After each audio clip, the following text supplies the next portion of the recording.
तो परमात्मा को मालूम था कि 3 युगों में ये पार नहीं होंगे, ये सुनेंगे भी नहीं मेरी बात। फिर चौथे युग में परमात्मा ने कहा ठीक है भाई, तेरी ये शर्त मैंने मंजूर कर ली, और बोल। फिर कहा कि पहले चौथे युग में परमेश्वर ने कहा कि चौथा युग जब आएगा मैं अपना कोई अंश भेजूंगा और पूरी पृथ्वी पर मेरा ही उपदेश रहेगा, मेरा ही ज्ञान रहेगा, मैं एक ही भगवान रहूंगा। तब इसने सोचा यह तो बात बिगाड़ेगा, तो काल ने कहा कि एक शर्त मेरी और है भगवान, कि पहले मेरे प्रचारक जावें, आपका बाद में आवे। परमात्मा बोले चल ठीक है, यह भी तेरी स्वीकार कर ली। इसने इस प्रकार कई शर्त परमात्मा से रखी, दाता ने इसकी वो सब स्वीकार कर ली। फिर इसने लास्ट में ये कहा कि मुझे वो मंत्र बता दो जिससे तेरे हंस पार होंगे।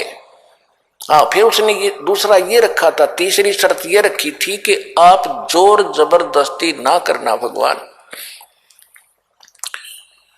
नीचे जाओ तो जोर जबरदस्ती करके उनको दीक्षा ना देना, आप अपना ज्ञान देना, आपके ज्ञान को कोई स्वीकार करे तो वो आपका हो, आपके ज्ञान को स्वीकार ना करे वो मेरा हो।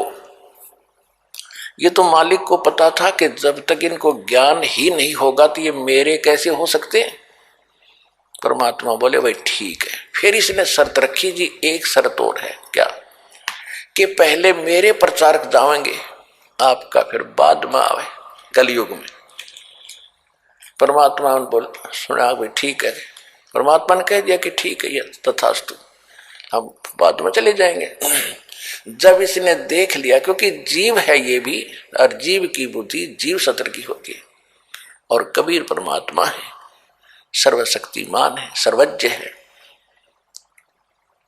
तब उसने क्या देखा कि अब ये क्या करेगा, चौथे युग में आएगा, कर लेंगे जो करना है। एकदम खड़ा हो गया, गरज निकली, बच्चा सुखी, इस फार्मूले से खड़ा हो गया।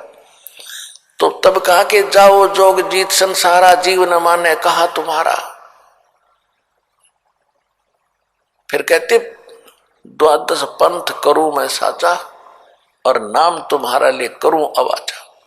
उन 12 पंथ नाम जो ले ही, वो हमरे मुख आन समोही, और अनेक पंथ चलाऊं, या विद जीवा को भरमाऊं, देवल धाम और मंदिर पुजवाऊं, और ऐसी भक्ति दृढ़ करवाऊं, नकली भक्ति दृढ़ करवाऊं, और जाइयो जोग जीत संसारा, फिर जीव न माने कहा तुम्हारा।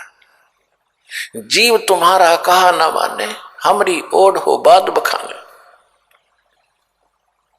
ऐसे अज्ञान से भर दूंगा, मंदिर मस्जिद गुरुद्वारे धाम इनकी पूजा पर दृढ़ कर दूंगा, और ये तीर्थ व्रत जब तक चतलाऊं, या विद जीवों को भरमाऊं।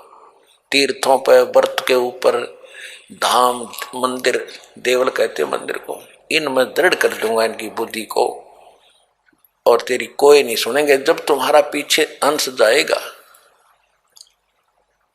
उसकी कोई नहीं सुनेगा, और मेरे वकील बन करके तुम्हारे साथ विवाद, जाइयो जोग जीत संसारा, जीव न माने कहा तुम्हारा। परमात्मा को उसकी बुद्धि के सतर पर हंसी आ रही थी, और परमात्मा ने कहा ठीक है, कलयुग बीते 5500 पाचा, तब ये वचन मेरा होगा साचा। कलयुग बीत जावे जब एता, चौथा युग जब कलयुग आई, तब हम अपना अंश पठाई। घर घर देखो बोध विचारा, सत्य नाम सब ठोर उचारा। हाँ, फिर इसने एक शर्त और रखी थी कि हे परमात्मा, जो आप नाम दोगे ना, और जिससे वो पार होगा, वो सतनाम मुझे बता दो, ताकि जिसके पास वो सतनाम होगा मैं उससे दूर हो जाऊंगा। परमात्मा बोले मुझे इतना बिल्कुल नादान मत समझे, हाँ ऐसा मेरा बौड़ा मत समझे मूर्ख, और जो तेने चतुरता की है इसका तुझे आगे पता लगेगा। परमात्मा ने कहा कि उस सतनाम को नहीं बताऊंगा तेरे को, तू तो जुल्म कर देगा। और उस सतनाम की यह शक्ति तूने देख ली है, जिसके पास मेरे हंस के पास सतनाम होगा तो निकट जाके दिखा दिए उसके, आप पे पता लग जा कि इसके पास वो सतनाम, तुझे बताने की जरूरत नहीं पड़ेगी। वह सतनाम ऐसा होगा जैसे मैंने सतनाम का सिमरण किया तो पताल में जाके गिरा था, और जिस हंस के पास ये सतनाम होगा उसकी ये हालत होगी को छेड़ के दिखा दियो मेरे बच्चे को।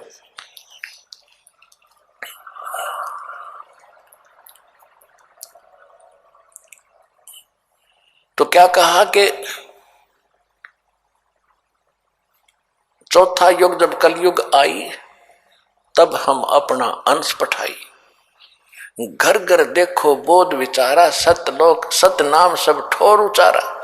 सतनाम सुना सुना था राधा स्वामी वालों से, इन राधा स्वामी वालों ने सतनाम के कैख का पता नहीं, यो खान का है कि पीने का है, ये कोई सतलोक है या कोई स्थान है या कोई नाम है या भगवान है।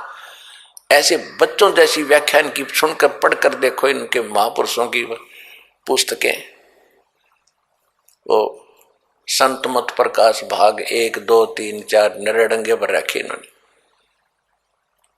वही सतनाम, वही सचखंड, वही सतलोक, वही सारनाम, वही सतशब्द, हर वही असली राम, वही हमारी सतनाम हमारी जात है। सतनाम ये 2 अक्षर का होता है और इसकी आज तक छींट नहीं लगने दी। हाँ परमात्मा जब आए उन महापुरुषों से मिले उनको सतनाम दिया था, लेकिन उनको प्रतिज्ञा दिला दी थी कि इसका जिक्र ना करना, नहीं तो नाश हो जाएगा बने बनाए हमारे इस सारे मिशन का। तो जिन महापुरुषों से मालिक मिले उस सतनाम उनको दिया, उनसे प्रतिज्ञा दिला दी थी, धर्मदास मेरी लाख दुहाई। ये मूल ज्ञान दास बता रहा है, ये नब कबीर पंथियों के पास है। और ये मूल नाम के अंदर कंप्लीट कोर्स आता है। कंप्लीट कोर्स जो प्रथम 7 मंत्र, दूसरा 2 अक्षर का सतनाम और फिर एक सार नाम, ये है मूल नाम। और जो दास आपको ज्ञान बता रहा है सृष्टि रचना आदि, सृष्टि रचना का जो विशेष कुछ ऐसा अंश है जो आपको किसी ग्रंथ में नहीं मिलेगा, कबीर पंथ के कबीर सागर में भी नहीं मिलेगा, क्योंकि उसमें काफी अंश निकाल दिए गए थे। तो ये परमात्मा ने कहा था कि वो मूल ज्ञान और मूल नाम छुपा के रखना। कब तक? फिर बताया है कि कलयुग बीते 5500 पाचा, तब ये वचन मेरा होगा साचा। कलयुग बीत जावे जब एता, तब सभी प्राणी परम पुरुष पद चेता। कि जब 5500 वर्ष कलयुग बीतेगा उस समय घर घर परमात्मा, बोध माने ज्ञान, कबीर परमात्मा के ज्ञान की चर्चा जुबान जुबान पर घर घर होगी। अब आप देख रहे हो जितने भी बच्चे हैं परमात्मा की शरण में आए गए हैं, किसी के घर पर मोबाइल चल रहा है, किसी के घर पर कोई टीवी में सीडी लगा रखी है और आरती हो रही है, सिमरन चल रहा है। जहां जहां भी आप जाते हो, क्योंकि हमारा मार्ग ऐसा है कि जब भी आप सफर कर रहे हो तो भक्ति करनी है। कोई जैसे आप यहाँ से जाते हो, यहाँ के लिए आते हो, ट्रेन में आते हो, बसों में आते हो, अपनी गाड़ियों में आते हो, तो रास्ते में अवश्य सिमरन करते हो। कोई सुबह का समय हो गया, सुबह की आरती को, दोपहर की, फिर शाम की, दिन में मंत्र। तो इस तरह ये पूरे वातावरण में ये परमात्मा का जो यथार्थ भक्ति है, इसकी ऐसी फैल रही है, ये पूरे विश्व में जा रही है। और अभी तक विश्व के अंदर ये गाने बजाने, बकवाद, चर्चा और ये जो निंदा चुगली, इस तरह की बातें, जो विचार विमर्श होते हैं, ये वायुमंडल में घूमते रहते, शब्द खंड नहीं होता। और अब ये वचन चलेंगे परमात्मा की सतवाणी के, और सिमरन की जो सिमरन करने से आपको तो ताकत आती ही है। वो जो बाहर निकलता है एक मंत्र, उपदेशी पूर्ण संत से लेकर फिर जाप करते हो, बाहर निकालते हो तो वातावरण में फैलता है। तो इस प्रकार ये सारे मालिक की वाणी चलती है। तो ये वो जो वचन पहले समाज में घर कर चुके हैं, सबके दिमाग बदले हुए हैं, माया की जोड़ तोड़ में लगे हुए हैं, उनके अंदर फिर कुछ संतोष आने लगेगा। जो पुराने विचार हैं उनको इसमें ऐसी ताकत, जैसे आप देखते हो गंदी हवा ऊपर उठ जाती है, शुद्ध हवा नीचे आ जाती है। तो परमात्मा के जो वचन ज्ञान आप सुन रहे हो, टीवी पर सुन रहे हो, चिप में सुन रहे हो, मोबाइल से, तो मेमोरी कार्ड से चला रहे हो, या वैसे अपना सांस का सेवन करो, तो ये शुद्ध यथार्थ भक्ति है। ये वातावरण में नीचे नीचे रह जाएगी। और जो ये पहले की बकवादे हैं, जो लड़ाई झगड़े घर घर में हो रहे हैं, आपस में लड़ते रहते हैं, तो ये सारे समाज में घूम रहे, तो सबके माइंड पर टकरा कर वो सबको ऐसे बेचैनी पैदा कर रहे हैं। अब धीरे धीरे सब में शांति आएगी और वो जो पहले वाले विचार ऊपर उठ जाएंगे, वो आपको अफेक्ट करने की रेंज में नहीं रहेंगे। एक उदाहरण सुनाता हूं आपको। एक साधु संत अपनी किसी शिष्या के घर चला गया। उस लड़की के, उस माई के घर पे उसकी बहन आई हुई थी और उसकी बहन की लड़की विधवा हो चुकी थी। और उस संत के साथ 2-4 भक्त और भी साधु थे, उन सब ने वहां पहुंच गए। तो उसकी जो शिष्या थी उस संत की, उसने अपनी बहन का सहयोग लिया खाना बनाने में, कि बहन खाना बना, कई भक्त आ गए हैं, महात्मा जी आए हैं। तो जब उन्होंने खाना खा लिया, शाम में वह सो गए, तो सारी रात वो संत बैठा रहा। ऐसा सपना आया उसको कि जैसे मेरी बेटी विधवा होगी, हे भगवान, छोटे छोटे बच्चे हैं, इसका क्या होगा, ये कैसे जीवन निर्वाह करेगी, मेरी तो भोली भाली बेटी है, ये कैसे जिएगी। ऐसा करता करता इतना बेचैन होकर उठा तो काफी चिंतित था कि क्या हुआ, ये भी कोई सपने में मैं कभी ये बात भी नहीं करता, कभी चर्चा भी नहीं चलती, ये आया। दूसरे को बता, उठकर अपने गुरुजी से बता। तो गुरुजी ने कहा मैं बताता हूँ ये क्यों आ गया सपना। उसने वो अपनी शिष्या बुलाई कि बेटी ये खाना किसने बनाया था आज रात का, कि मेरी बहन ने बनाया था गुरुजी। तेरी बहन को बुलाना। क्या तेरी बहन को कोई ऐसी दुर्घटना घटी है उसके घर पे, कोई ऐसी घटना घटी है, कोई दुख है उसको? हाँ जी, बहुत भारी दुख है उसको, उसकी बेटी विधवा होगी अभी 1 महीना पहले और बहुत दुखी रहती है। अब वो बहन खाना बना रही थी और मंदिर से सिमरन वो हो रहा था, मेरी बेटी का क्या होगा, छोटे छोटे बच्चे, हे भगवान कैसे निर्वाह करेगी। अंदर से घड़ी दुखी थी। तो वो खाने में प्रवेश हुआ और वो खाना उसने खाया तो उसमें भी वो उचाटी पैदा कर दी। तो ये सूक्ष्म विचार आपको ऐसे प्रभावित किए हुए हैं और ऐसी ही प्रेरणा सब में बनी हुई है। सपने में नो दुखी,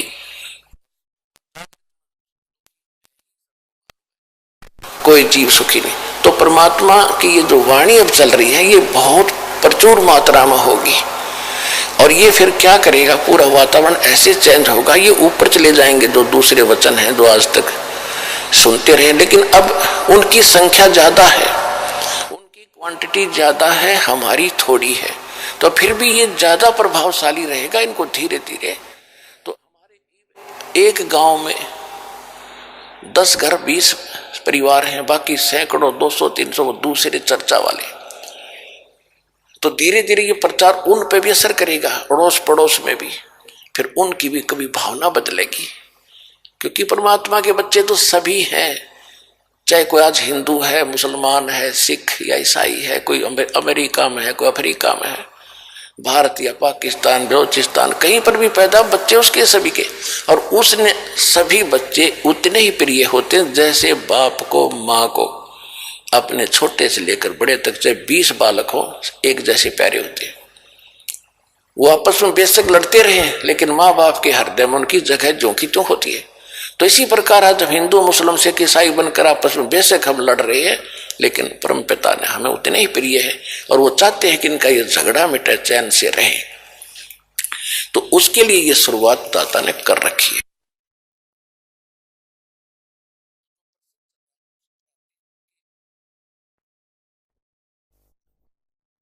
उस परमात्मा ने जो वचन किया था और काल ने भी कहा था कि आप बेशक उस समय में कितने ही प्राणी ले जाना चौथे युग में,